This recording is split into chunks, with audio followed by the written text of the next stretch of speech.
Merci. La parole est à Monsieur Joël Giraud pour le groupe radical, républicain, démocrate et progressiste, et pour 10 minutes.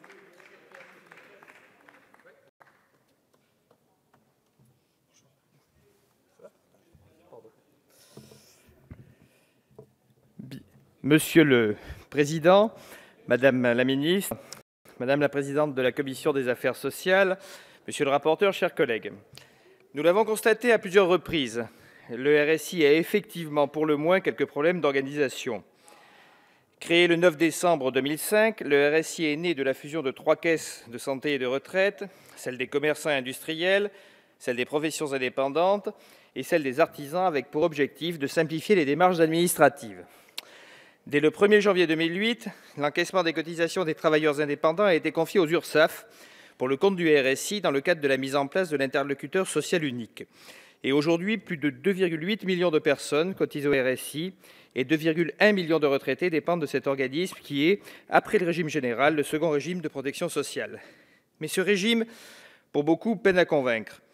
Réel échec, créé à votre initiative, mesdames et messieurs de l'opposition, lors de la mise en place de l'interlocuteur social unique, disons-le haut et fort, tout a été très mal géré par les précédentes majorités, avec de graves dysfonctionnements. À cet égard, je citerai à nouveau le rapport de la Cour des comptes de septembre 2012, qualifiant le démarrage de ce nouveau régime de catastrophe industrielle, faisant en outre état d'une réforme mal construite, mal mise en œuvre, tout en mettant en exergue de graves perturbations pour les assurés et de lourdes conséquences financières pour les comptes sociaux. Alors aujourd'hui, vous nous soumettez une proposition de loi visant à réformer le régime social des indépendants. Faut avouer, à moitié pardonné, dirons-nous. Avec votre proposition de loi, vous reconnaissez explicitement vos errances en matière de protection sociale. Je vous ai bien écouté, monsieur le rapporteur, dans l'exercice du mea culpa, mea maxima culpa. Je ne suis pas plus disposé que cela à citer le Confiteor, mais puisqu'il doit être récité au cours de la pénitence, j'attends le Misératur et l'Indulgentiam avec beaucoup d'impatience. J'ai bien entendu, monsieur Bruno Le Maire, la reprise de l'Internationale et de la strophe du passé faisant table rase, que je ne m'attendais guère plus à entendre dans votre bouche. Il vous faudra donc naviguer entre pénitence et révolution marxiste pour examiner ce texte. Mais revenons à la proposition de loi qui comporte 13 articles et qui vise donc notamment à limiter l'appel à des huissiers de justice pour le recouvrement des cotisations par le RSI.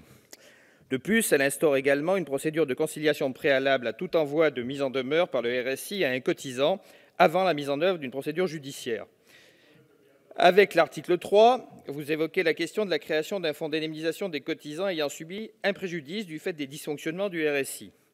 Par ailleurs, vous proposez avec l'article 4 de permettre aux travailleurs indépendants non agricoles qui le souhaitent de pouvoir s'affilier au régime général de la sécurité sociale pour une durée de 3 ans reconductible, tacitement, en leur laissant le libre choix relatif au régime dont ils souhaitent dépendre. À ce titre, votre article 4 introduit une option qui rendrait non obligatoire l'affiliation des travailleurs indépendants, ce qui va à l'encontre de la volonté des syndicats professionnels représentatifs, porte un coup à la solidarité intergénérationnelle professionnelle, mais également ne rendrait pas service aux indépendants qui subiraient une augmentation de leurs cotisations sociales. En outre, vous proposez de simplifier le règlement des cotisations, d'opter pour l'autodéclaration et l'autoliquidation des cotisations et contributions sociales des travailleurs indépendants non agricoles, d'améliorer le calcul et le recouvrement des cotisations sociales, ou encore de prévoir que la Cour des comptes doive certifier les comptes du RSI. Pour revenir à l'article 9, celui-ci prévoit la possibilité d'étaler sur une période ne pouvant excéder 36 mois le règlement des cotisations sans majoration, lorsque le cotisant fait face à une diminution substantielle de son chiffre d'affaires annuel.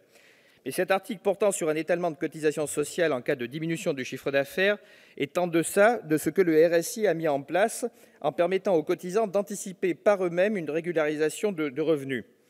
Enfin, afin de faciliter la liquidation des droits à la retraite des indépendants en fin de carrière, votre article 11 crée un droit opposable à la retraite pour les travailleurs indépendants non agricoles.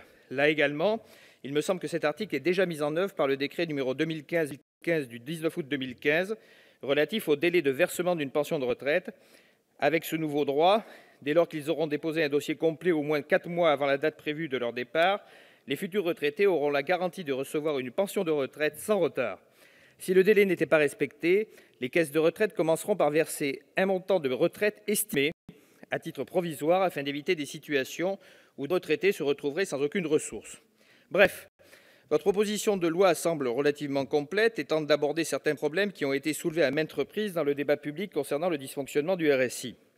Comme je l'ai dit auparavant, personne ne nie ces dysfonctionnements et cette majorité en est consciente. C'est notamment la raison pour laquelle le Premier ministre avait confié à Fabrice Verdier et à Sylviane Bulteau, le 8 avril 2015, une mission visant à dresser un état des lieux de l'efficacité du RSI dans sa relation avec ses assurés et à formuler des propositions d'amélioration. Ainsi, le rapport rendu le 21 septembre 2015 au Premier ministre pointe que la protection sociale des indépendants n'est ni suffisamment lisible, ni suffisamment juste. D'ailleurs, les orientations de ce rapport participeront à l'élaboration de la convention d'objectifs et de gestion que l'État conclura prochainement avec le RSI pour la période 2016-2019. C'est la raison pour laquelle la proposition 20 de ce rapport, qui vise à mettre en place un comité de suivi des mesures décidées et une communication sur un bilan annuel, me semble plus que pertinente.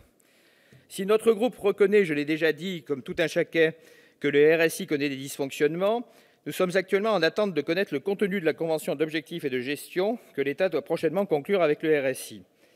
En outre, je tiens à rappeler à cette tribune que notre Assemblée a voté une mesure fiscale favorable aux travailleurs indépendants en cas d'affection de longue durée, qui aligne le traitement de leurs indemnités journalières sur celui des salariés, via un amendement de notre groupe des radicaux de gauche et apparentés.